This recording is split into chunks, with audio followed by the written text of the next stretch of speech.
तर पहलगाम हल्ल्यात टीआरएफनं सहभाग नाकारलाय।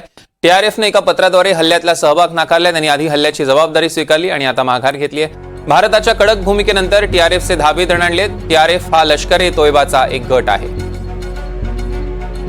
ग्राफिक्सच्या माध्यमातून बघूया, टीआरएफ ही लष्कर-ए-तोयबाचीच शाखा आहे। वरवर ही सामाजिक संघटना असल्याचं दाखवण्यात आलं।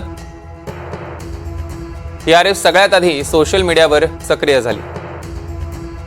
सोशल मीडियाच्या माध्यमातून तरुणांची माथी भडकवायची, कट्टरतावादी बनवायचं असं काम त्यांनी केलं। मग कट्टरतावादी तरुणांना संघटनेत भरती करण्याचा अजेंडा त्यांचा होता। साजिद जट, सलीम रहमानी, सज्जाद गुल टीआरएफचे प्रमुख आहेत।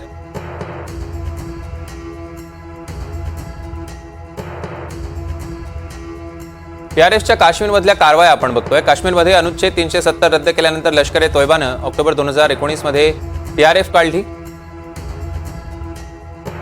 टीआरएफ काश्मीर खोऱ्यात दहशतवादी कारवाया घडवून आणतं। काश्मीरमधल्या दहशतवादी कारवायांसाठी तरुणांची भरती करणं, घुसखोरी करणं, काश्मीरमध्ये शस्त्र आणि अंमली पदार्थांची तस्करी करणं। टीआरएफच्या 2 खतरनाक विंग्ज आहेत, फाल्कन स्क्वॉड आणि हिट स्क्वॉड। काश्मीर खोऱ्यात टार्गेट किलिंगची जबाबदारी या 2 विंग्जवर आहे। टीआरएफ मध्ये भरती झालेल्या दहशतवाद्यांना पासपोर्ट देऊन वाघा बॉर्डरमधनं भारतात पाठवण्यात येतं। टीआरएफचे दहशतवादी एलओसी मधनं भारतात घुसखोरी करतात। 2020 पासून टीआरएफनं काश्मीरमधल्या हल्ल्यांची जबाबदारी स्वीकारायला सुरुवात केली। टीआरएफ काश्मीरमधल्या पर्यटकांना, अल्पसंख्याकांना टार्गेट करतं।